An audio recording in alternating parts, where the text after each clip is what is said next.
यो चाहिँ स्पाइसी लुकु मोमोको रेसिपी हो। यो चाहिँ अथेन्टिक चाहिँ होइन, this is how I make it है। एकदम सिम्पल रेसिपी छ। यसमा फर्स्ट त हामीलाई आटा या मैदा के चाहिन्छ, त्यसको बादमा हामीले बेकिङ पाउडर र कम्ती नुन लगाएर सफ्ट डो बनाउनुपर्छ।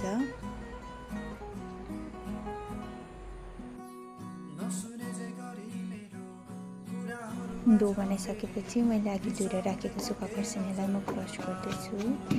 अन्त साथैमा यो सानो गार्लिक पनि गार्लिकलाई क्रस गरिसकेँ। गार्लिकलाई क्रस गरिसक्दा चाहिँ म यो अनियनलाई चाहिँ 2 भाग गर्दैछु। त्यसमा चाहिँ एउटा मात्रै लगाउँछु हो, एक भाग मात्रै अर्को चाहिँ राखिदिन्छु। अन्त जुन चाहिँ टमाटर छ त्यसलाई चाहिँ पुरै लगाउँदैछु। यसलाई चाहिँ अब ठिकठिकैको काट्दा हुन्छ हो, मैले पनि त्यस्तो मिहिन काटेको छुइनँ। त्यसको बादमा चाहिँ यो टमाटर र यो काट्यो सँगै कुचाइदिनुपर्छ हो। यसलाई त्यति राम्रो कुचाउनु पर्दैन, ठिकठिकैको कुचायो किनभने पाकिहाल्छ नि त। अन्त त्यो अघि डोलाई चाहिँ मैले चाहिँ यहाँ चाहिँ इक्वल साइड्समा डिभाइड गरेर त्यसलाई राउन्ड राउन्ड बनाउँदैछु। बनाइसकेपछि चाहिँ कराईमा तेल लगाउँदैछु। यतिखेर चाहिँ ग्यास अन गरेको छुइनँ।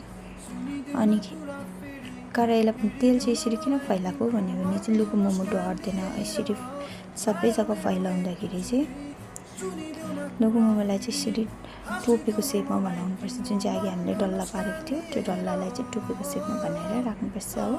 त्यसको बादमा चाहिँ अघि कुचाएको खोर्सानी, टमाटर, प्याज सबै माथिबाट लगाइदिनुपर्छ।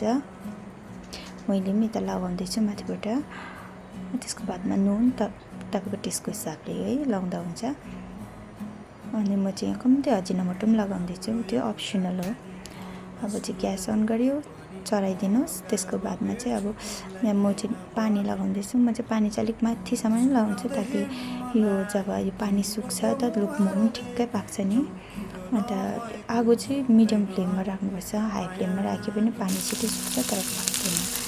यहाँ चाहिँ मैले अघि बिचमा चलाएको थिएँ लुकु मोमो हो। अब चाहिँ रेडी भएको छ एकदम लुकु मोमो चाहिँ पाकेको। यो चाहिँ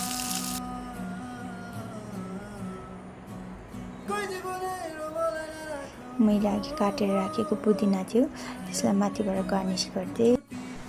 तपाईँहरूले पनि यसरी भनेर खान सक्नुहुन्छ। सिम्पल रेसिपी छ, यसमा ज्यादा तामझामहरू केही छैन। Thank you for watching.